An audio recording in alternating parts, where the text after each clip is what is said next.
السلام علیکم ورحمۃ اللہ وبرکاتہ۔ اللہ اکبر اللہ اکبر، لا الہ الا اللہ، واللہ اکبر اللہ اکبر، وللہ الحمد۔ اللہ اکبر کبیرا والحمد للہ کثیرا وسبحان اللہ بکرۃ واصیلا۔ اللہ اکبر لا الہ الا اللہ، واللہ اکبر وللہ الحمد۔ اللہ اکبر کبیرا والحمد للہ کثیرا وسبحان اللہ بکرۃ واصیلا۔ اللہ اکبر لا الہ الا اللہ، واللہ اکبر وللہ الحمد۔ اعوذ باللہ من الشیطان الرجیم، بسم اللہ الرحمن الرحیم۔ قال اللہ تبارک وتعالی في كتابه المجيد، قاف والقرآن المجيد، بل عجبوا أن جاءهم منذر منهم فقال الكافرون هذا شيء عجيب۔ مسجد کے جو گیٹ پہ کھڑے ہیں وہ اندر آ جائیں۔ مسجد کے جو گیٹ پہ کھڑے ہیں ذرا ان کو دے دو، آواز دے دو۔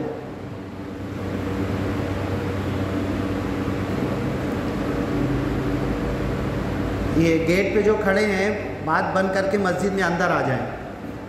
امام صاحب ہے مسجد میں۔ ہاں، اللہ اکبر لا الہ الا اللہ، واللہ اکبر وللہ الحمد۔ دینی بھائیوں، اللہ تبارک و تعالیٰ نے اس پورے رمضان کے بعد، رمضان کے مکمل روزوں کے بعد اللہ تعالیٰ نے عید الفطر یعنی افطار کی عید، عید کا مطلب ہوتا ہے بار بار لوٹ کر آنے والی، ہر سال لوٹ کر یہ آتی ہے۔ عید الفطر، فطر مطلب ہوتا ہے افطار، روزہ کھولنا اور روزے کا اپنی آخری حد تک پورا جانا اور وہاں سے کھانا پینا شروع کرنا۔ تو عید الفطر یہ جو رمضان کے بعد اللہ نے کلام پاک میں جو روزے کی آیتیں ہیں، کتب علیکم الصیام کما کتب علی الذین من قبلکم، تمہارے اوپر روزے فرض کیے گئے جیسا کہ تم سے پہلے لوگوں پر فرض کیے گئے تھے۔ یہ پورے احکام سر بقرہ میں اللہ نے بیان کیا، اور پھر بیچ میں کہا یرید اللہ بکم الیسر، یہ رمضان کے روزے اللہ نے تمہارے اوپر فرض کر کے آسانی تمہارے لیے پیدا کی ہے۔ تمہارا بدن، جسم بیماریوں سے، کمزوریوں سے، روزوں سے صاف اور پاک ہوتا ہے، اور اندر سے بھوکے رہنے سے ساری گندگیاں صاف ہوتی ہے، اور باہر سے جو کیٹانو، وشانو، بیکٹیریا، وائرس، بیماری کے ہواؤں کے ذریعے ہم پر حملہ کرتے ہیں، ان کے خلاف ہمارے بدن میں قوت پیدا ہوتی ہے۔ تو یرید اللہ بکم الیسر، یہ روزوں کے ذریعے اللہ تم سے آسانی چاہتا ہے۔ کہ کا مطلب آپ ادھر آگے بیٹھو۔ ولا یرید بکم العسر، اور تم سے تنگی نہیں چاہتا، روزہ فرض کر کے تمہارے اوپر کوئی مشکل پیدا نہیں کی۔ اور یہ بھی کہا کہ کما کتب علی الذین من قبلکم، تم سے پہلے حضرت آدم سے لے کر ہر امت میں یہ روزے فرض کیے گئے ہیں، تمہارے اوپر بھی کیے گئے، اور ان کے روزے تو امت مسلمہ سے زیادہ مشکل تھے۔ حضرت آدم سے لے کر محمد صلی اللہ علیہ وسلم تک ہر نبی کے ماننے والوں کے روزوں میں سحری نہیں تھی۔ رات میں روزہ افطار کیے، افطار کے بعد اگر سو گئے تو پھر روزہ چالو ہو گیا، بیچ میں اٹھ کے رات میں کھانا پینا سحری تھی نہیں. کچھ امتوں میں تھا کہ روزے میں بات بھی نہیں کر سکتے. ہم لوگ تو اعتکاف میں بیٹھتے ہیں تو ضروری بات کر سکتے ہیں, لیکن بہت ساری امتوں میں یہ تھا کہ روزہ رکھ لیے تو جب تک افطار نہیں کریں گے صرف اشارے سے بات کرنا ہے, منہ کھولنا ہی نہیں ہے, منہ سے الفاظ ادا کرنا ہی نہیں ہے. منہ سے ادا کرنا ہے تو اللہ کا ذکر, کتاب کی تلاوت, بس اتنا ہی. اور روزے کی حالت میں دنیا کے کوئی الفاظ ہی نہیں بولنا ہے. بولنا ہے تو صرف اشارے سے, اور سامنے والا ایک مرتبہ اشارے سے سمجھ گیا تو سمجھ گیا, نہیں تو چھوڑ دو اس کو. 2 3 4 بار اس کے پیچھے اشارے میں پریشان بھی مت رہو. ایسے ایسے روزے تھے. اب امت مسلمہ پر اللہ نے یہ روزے بہت آسان کیے, تو اسی کو اللہ کہہ رہا ہے یرید اللہ بکم الیسر, اللہ تم سے آسانیاں چاہتا ہے. ولا یرید بکم العسر, اللہ تم سے تنگی نہیں چاہتا.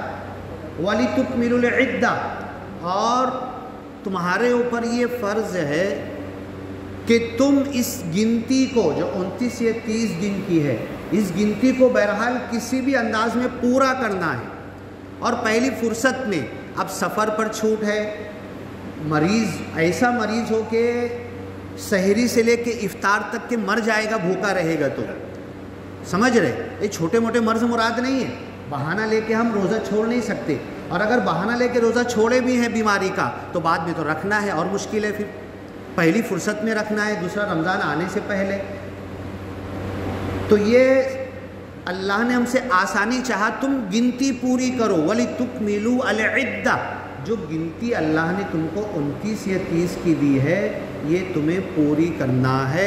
وَلِتُكَبِّرُوا اللَّهَ, اور جب گنتی جیسے ہی پوری ہو جائے, شوال کا چاند نظر آئے لیلۃ الجائزہ رات میں, تو صبح اٹھو نہا دھو کے صاف ستھرے ہو کر, بنا سواری کے, بنا مصلے کے, بنا اذان کے, بنا اقامت کے, بنا نفل سنت کے, اپنے شہر کی مسجدیں بھی چھوڑ دو, کعبۃ اللہ بھی چھوڑ دو, مسجد نبوی بھی چھوڑ دو, بیت المقدس بھی چھوڑ دو, اور باہر نکل جاؤ, جنگلوں کی طرف نکل جاؤ سب کو لے کر.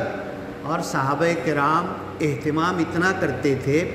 آج کل تو ہم ایک گاؤں کے لوگ ایک گاؤں میں رہتے ہیں, چھوٹے سے گاؤں میں, دور دور 5 10 15 20 کلومیٹر دور, اور وہ فجر بعد پیدل نکل جاتے تھے عید کے لیے. وَلِتُكَبِّرُوا اللَّهَ, عید کے دن تم اللہ کی کبریائی کا اعلان کرو, اللہ کی بڑائی کا اعلان کرو. وَلِتُكَبِّرُوا, یہ جو بھی لگا ہوا ہے نا مائک اور یہ لاؤڈ اسپیکر, اس کو مکبر الصوت بولتے ہیں. اس کو عربی میں کہ آواز کو بڑا کر کے دینے والا. یہی لفظ اللہ نے قرآن میں استعمال کیا, وَلِتُكَبِّرُوا. یہ کیا آواز موٹی کرے گا, یہ مائک اور لاؤڈ اسپیکر کے آواز تیز میں لوگوں تک پہنچائے گا. تم اپنی آواز کو بلند کرتے ہوئے اپنی آواز کو ساری دنیا تک پہنچاؤ. ایک راستے سے آؤ اور دوسرے راستے سے واپس جاؤ. اگر ٹرک پہ جائیں گے, بس میں جائیں گے, ٹیکسی میں جائیں گے, کار میں جائیں گے, 2 ویلر پہ جائیں گے, تماشا نظر آتا ہے. عید پڑھ کے نکلے اور پوں پوں پوں ٹونٹو بجانے لگے, تکبیر کسی کے منہ سے نہیں نکل رہی ہے. عیدگاہ جاتے ہوئے کسی کے منہ سے تکبیر ادا نہیں ہو رہی ہے, کان میں سنے میں نہیں آ رہی, پوں پوں ٹونٹو ہارنوں کی آواز آ رہی ہے. کیا اس کے لیے اللہ نے عید رکھا ہے کہ تم ہارنوں کی آواز بلند کرو؟ نہیں. وَلِتُكَبِّرُوا اللَّهَ, اللہ کی بڑائی کا اعلان کرو. تو صحابہ کرام, سلف صالحین, تابعین اور تبع تابعین فجر پڑھ کے, بلکہ فجر سے پہلے نہا دھو لیے, کھجور کھا لیے, روزہ توڑ دیے, افطار کا دن ہے, یوم الفطر ہے, عید الفطر ہے, اور فجر پڑھ کے نکل گئے عیدگاہ کے لیے, پیدل نکل گئے. بڑی حیرت ہوتی ہے. مالیگاؤں کی ایک عیدگاہ پر میں پہنچا, اور میں تو یہ نیت کرتا ہوں اور اللہ تعالیٰ یہ طاقت اور قوت دے, جب تک بھی رہے, 53 سال آج ماشاءاللہ ہو چکا ہے, آج تک میں نے عیدگاہ کے لیے سواری استعمال نہیں کی, کیونکہ میں لوگوں کو تبلیغ کرتا ہوں. عیدگاہ کے لیے نہ سواری ہے, نہ اذان ہے, نہ اقامت ہے, نہ مصلی ہے, نہ ممبر ہے, ممبر بھی نہیں ہے عیدگاہ کے لیے. اللہ کے رسول بنا ممبر کے تھے. اب پتہ نہیں لوگ کہاں سے روایت شروع ہوئی, عیدگاہ پہ ممبر بنانا چالو کر دیں. تو یہ نہ ممبر ہے, نہ اذان ہے, نہ سنت ہے, نہ نفل ہے, کچھ نہیں ہے. جمع ہونا ہے, اور جمع ہو کر زمین اپنے ہاتھ سے برابر کر دو, مصلی لے کے نہیں جانا ہے. اپنے ہاتھ سے گھاس ہے تو اکھاڑ کے پھینک دو، زمین اپنے ہاتھ سے لیول کر کے زمین پہ بیٹھ جاؤ۔ بڑی حیرت کی بات ہے، لوگوں کے ذہنوں سے صحیح چیزیں ایسی نکل جاتی ہے۔ اب عیدگاہ پر میں نیچے زمین پر بیٹھا تھا تو ہر کوئی آ رہا ادھر بیٹھ جاؤ ادھر بیٹھ جاؤ، ان کو کیا بتائیں کیا سمجھائیں، ذہنوں کے اوپر کیسے ہمارے سوار ہو گیا ہے۔ زمین پر بیٹھنا ہے ہمیں، روز چٹائی پر بیٹھتے ہیں ہم۔ حالانکہ صحابہ کرام اور ایک زمانے تک لیلۃ القدر میں اللہ کے رسول صلی اللہ علیہ وسلم کہتے ہیں کہ میں کیچڑ اور ریت میں سجدہ کر رہا تھا۔ مسجد نبوی میں اللہ کے رسول صلی اللہ علیہ وسلم کے ہوتے ہوئے کوئی چٹائی نہیں آئی تھی، کوئی فرش نہیں بچھی تھی، وہی مٹی میں وہی ریت میں اسی میں سجدہ کرتے تھے، اسی کے اندر۔ تبھی ایک بدو آیا مسجد نبوی میں کھڑا ہو کے پیشاب کرنے لگا تو صحابہ کرام کو بڑا غصہ آیا، صحابہ کرام مارنے کے لیے دوڑے۔ اللہ کے رسول نے کہا رحمت للعالمین، رک جاؤ، وہ پیشاب کر رہا ہے نا، اس کو پوری مکمل پیشاب کر لینے دو، اس کو بیچ میں تکلیف مت دو، بیچ میں مت روکو۔ جب پیشاب مکمل کر لیا تو بولے کس کو تکلیف ہوئی، کس کو برا لگا اس نے مسجد نبوی میں پیشاب کیا ہے؟ ارے ہم کو بہت برا لگا۔ جس کو برا لگا جاؤ پانی لے کر آؤ اور اس کی پیشاب کے اوپر بہاؤ۔ تو وہ ریتی اور مٹی پانی ڈالے تو وہ اندر چلا گیا۔ آج اگر ادھر کوئی پیشاب کر دے کچھ کر دے تو کتنا مسئلہ کھڑا ہو جائے گا۔ تو ہم یہ ساری روایتیں بدلتے چلے جاتے ہیں، اور مٹی میں جب سجدہ کریں گے، کچی زمین میں جب سجدہ کریں گے تو اب آج سائنس بتا رہی ہے کہ کچی زمین پر اگر پیشانی تم ٹیکو گے تو زمین ہمیشہ کچھ لیتی اور دیتی ہے۔ ہم مٹی سے پیدا ہوئے ہیں، جب کچی زمین پر ہم سجدہ کریں گے تو زمین ہماری بیماریوں کو کھینچے گی اور اپنے اندر سے پازیٹیو چیزیں، پازیٹیو انرجی ہم کو دے گی۔ اور اس چٹائی میں تو اس میں انفیکشن لگ سکتا ہے، بیماری لگ سکتی ہے، الگ الگ طریقے کے فرش پر اس کو صاف کرنے کی ضرورت پڑتی ہے۔ تو ہم یہ دین کا جو اصل اس کو ہم بدلتے ہی چلے جاتے ہیں۔ اللہ کے رسول صلی اللہ علیہ وسلم لیلۃ القدر میں انہوں نے کہا اریتھا، کہ میں مٹی میں کیچڑ میں سجدہ کر رہا ہوں۔ صحابہ کرام کی پیشانی پر ریتی چپک جاتی تھی سجدہ کرنے سے۔ تو یہ عیدگاہ کے مقام پہ جمع ہونا ہے، ایک راستے سے جانا ہے اور دوسرے راستے سے واپس اس لیے جانا ہے کہ تمہاری تکبیر کی آواز اللہ اکبر لا الہ الا اللہ واللہ اکبر وللہ الحمد اللہ اکبر کبیرا والحمد للہ کثیرا وسبحان اللہ بکرۃ واصیلا، یہ جو تکبیر کی آواز ہے، شجر، حجر، جھاڑ جھنکاڑ، پودے، زمین، ذرات، ہر جگہ سے، اور اگر انسان ہو تو بہت اچھا، انسان بھی تمہاری تکبیر کی آواز سنے، پوچھے کہ بھئی تم کیا پڑھ رہے ہو، اس کا ترجمہ بتاؤ، اس کا مطلب بتاؤ، پھر تمہیں نبیوں کی طرح دعوت دینے کا موقع ملے گا۔ لیکن جب تم پیدل ہوگے، تب سواری پر ہوگے تو یہ موقع نہیں ملے گا۔ ایک راستے سے جاؤ، دوسرے راستے سے واپس آؤ۔ وَلِتُكْمِلُوا الْعِدَّةَ، رمضان کی گنتی پوری کرو۔ وَلِتُكَبِّرُوا اللَّهَ، اللہ کی کبریائی کا اعلان کرو۔ عَلَىٰ مَا هَدَاكُمْ، یہ کبریائی کا اعلان تمہیں کیوں کرنا وہ بھی اللہ نے بتا دیا قرآن کے اندر، سورہ بقرہ کی آیت ہے۔ جو ہدایت کا انتظام تمہارے لیے ہم نے کیا، کیا ہدایت کا انتظام کیا ہمارے لیے اللہ تعالیٰ نے؟ وَلَعَلَّكُمْ تَشْكُرُونَ، اس ہدایت کے انتظام کا شکریہ ادا کرنا ہے۔ بولو نا، آپ لوگ بھی بتاؤ نا، کیا ہدایت کا انتظام کیا اللہ نے ہمارے لیے؟ کیا ہدایت کا انتظام کیا؟ عَلَىٰ ہداکم، رمضان کے روزے کیوں فرض ہے؟ رمضان کی اہمیت کیوں ہے؟ 12 مہینے میں سے ایک مہینے کی اہمیت کیوں؟ ذوالحجہ کے 4 مہینے، حج کے 4 مہینوں سے زیادہ رمضان کی فضیلت کر دی گئی۔ 12 مہینوں میں سے 4 حرم، 4 مہینے اللہ کی نظر میں حرام ہیں، پاک ہیں، ان سے زیادہ رمضان کی اہمیت کیوں کر دی گئی؟ قرآن کی وجہ سے۔ ہدایت کا انتظام قرآن کی شکل میں کیا گیا۔ لیلۃ القدر 1000 مہینوں سے بہتر کیوں کر دی گئی؟ کہ اس رات کو قرآن نازل ہوا۔ امت وسط، امت خیر، سارے نبیوں میں سب سے بہترین امت مسلمہ کو کیوں کہا گیا؟ کیونکہ اسے قرآن دیا گیا۔ اللہ کے رسول محمد صلی اللہ علیہ وسلم کو نبیوں کا سردار کیوں کہا گیا؟ کیونکہ قرآن کسی نبی کو نہیں دیا گیا، محمد صلی اللہ علیہ وسلم کو دیا گیا۔ توریت میں، انجیل میں، کسی مذہبی کتاب میں سورہ فاتحہ کی جیسی کوئی آیت نہیں ہے، صرف مجھے دی گئی ہے۔ جس زبان میں دیا اللہ نے قرآن، بلسان عربی مبین، اللہ نے اپنی زبان قرار دی۔ جس گاؤں میں اس قرآن کو اتارا اسے ام القریٰ کہا۔ قرآن کی وجہ سے اتنی اہمیت۔ اور عید شکرانہ ہے، دگانے کی نماز شکرانہ ہے۔ وَلِتُكَبِّرُوا اللَّهَ عَلَى مَا هَدَاكُمْ، تکبیر بلند کرو اللہ نے جو تم کو ہدایت دی ہے اس کے شکرانہ میں۔ وَلَعَلَّكُمْ تَشْكُرُونَ، تب تم سے شکرانے کا حق ادا ہوگا۔ کیا یہ شکرانہ میں کر رہا ہوں؟ کیا یہ شکرانہ مجھ سے ادا ہو رہا ہے؟ اب یہ چیز ہم آگے ڈسکس کریں گے۔ کتنا منٹ بچا ہے؟ 15 منٹ ہے؟ 10 منٹ ہے نا؟ یہ گھڑی صحیح نہیں ہے کیا؟ مطلب 40 پہ ختم کروں نا؟ ہاں۔ رمضان کے تعلق سے ایک حدیث ہے کہ سارے مردۃ الشیاطین بڑے بڑے ان کو اللہ تعالیٰ باندھ دیتا ہے۔ سنا ہوگا نا آپ نے، سچی حدیث ہے، صحیح حدیث ہے۔ رمضان میں ہر قسم کے مردۃ الشیاطین، سرکش شیاطین اللہ باندھ دیتا ہے۔ بچپن سے لے کر آج تک 53 سال کا میں ہو گیا، ہزاروں علماء سے میں نے پوچھا یہ حدیث تو صحیح ہے، پکی بات ہے، اللہ باندھ دیتا ہے، آپ مجھ کو بتاؤ نا کہ اللہ تعالیٰ کھولتا کب ہے؟ کوئی عالم آج تک بتا نہیں سکا۔ باندھتا تو ہے اللہ تعالیٰ، اللہ نے کسی کو باندھ دیا۔ میں اگر کسی انسان کو رسی لا کے باندھ دوں، ہاں تم کھول سکتے ہو، لیکن ایک عزیز ذو انتقام، جبار، قہار اللہ نے کسی کو باندھا تو ہم تم کھولنے کی طاقت ہے کیا؟ کھول سکتے کیا؟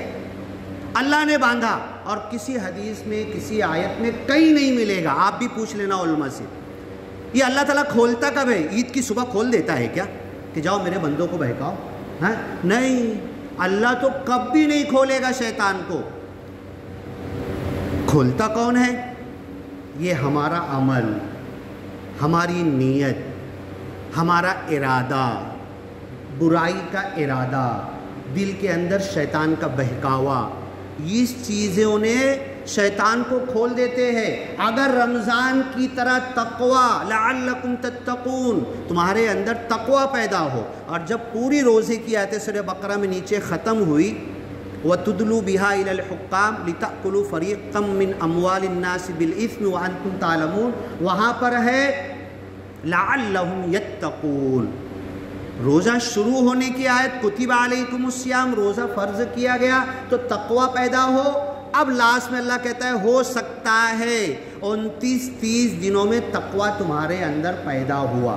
ٹھیک ہے بھائی، تراویح پڑھی میں نے، روزہ رکھا میں نے، میرے 9 سال کے بچے نے روزہ رکھا، پورا رکھ ڈالا اس نے، اپریل مئی کے مہینے میں رکھ ڈالا، گھر کا ماحول بن گیا۔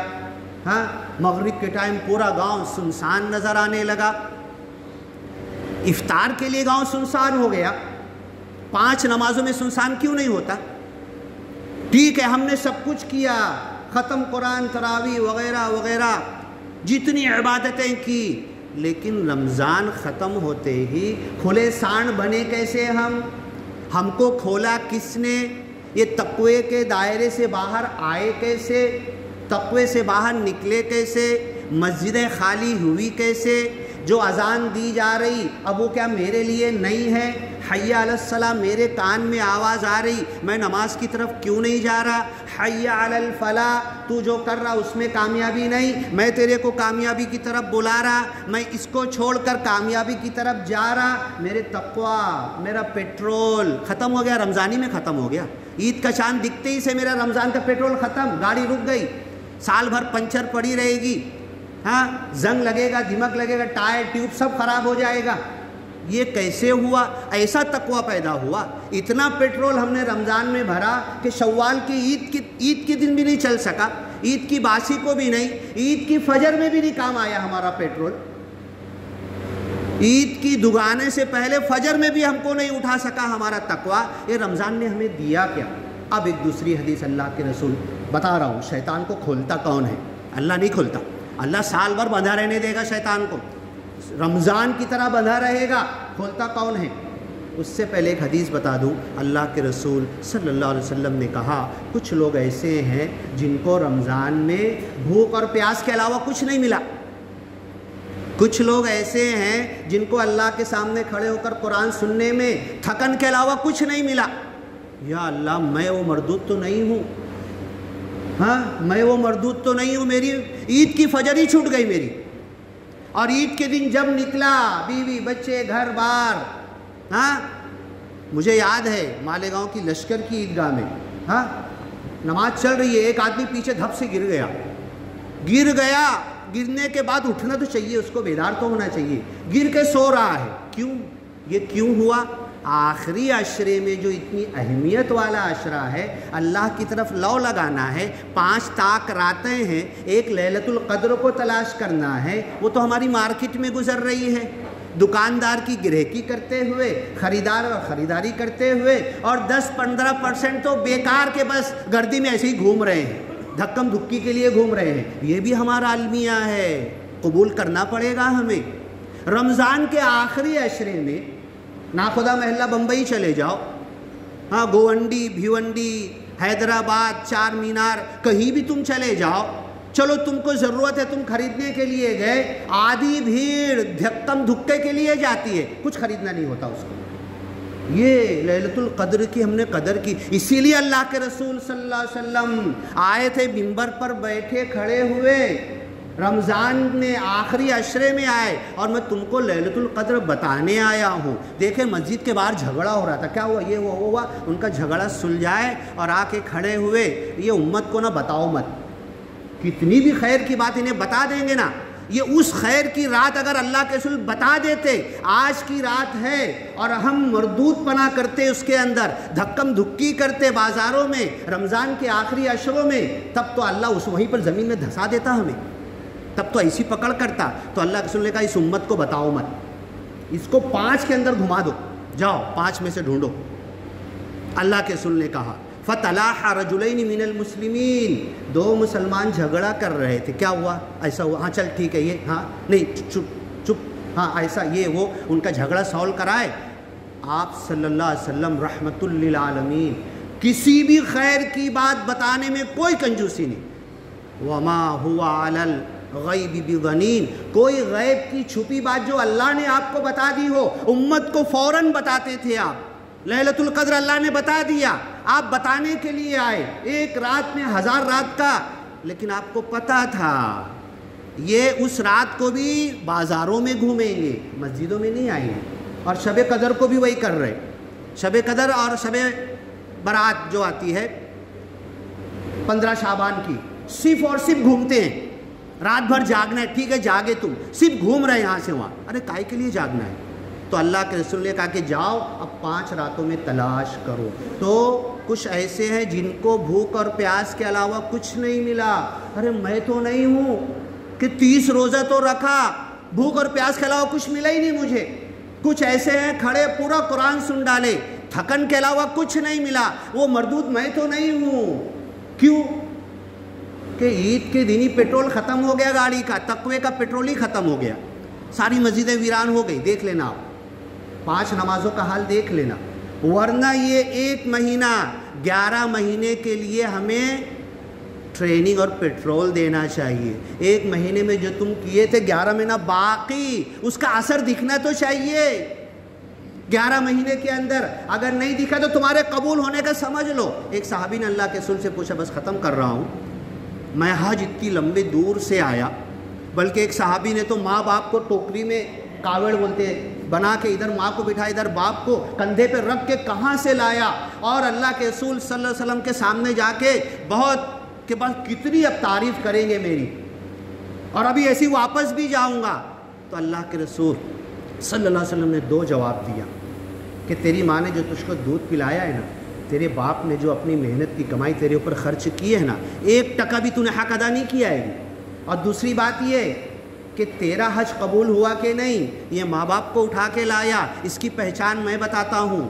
تیرے حج سے پہلے کی زندگی تجھے معلوم ہے، تو جانتا ہے، جھوٹ بولتا تھا، دھوکہ دیتا تھا، دغا بازی کرتا تھا، دھندے میں چالاکی کے نام پہ حرام بازی کرتا تھا، سب کچھ کرتا تھا، تجھے معلوم ہے اگر اس حج سے جانے کے بعد وہ زندگی تیری بدلی تو سمجھ لے تیرا حج قبول ہوا، نہیں تو یہ سارا پانی میں مل گیا۔ کہیں میرا رمضان پانی میں تو نہیں چلا گیا، کہیں میری عبادت پانی میں تو نہیں چلی گئی۔ ہمارا حالات تو وہی بتا رہے ہیں، ڈگر تو وہی بتا رہی، گاڑی پنچر وہی کھڑی ہو گئی، شوال کا چاند دکھا وہی کھڑی ہو گئی، اب رمضان کا چاند دکھے گا جب سر پہ ٹوپی آئے گی۔ بارک اللہ لنا ولکم فی القرآن المجید ونفعنا وإیاکم بالآیات والذکر الحکیم، انہ تعالی جواد کریم ملک بر رؤوف رحیم ورب حمید۔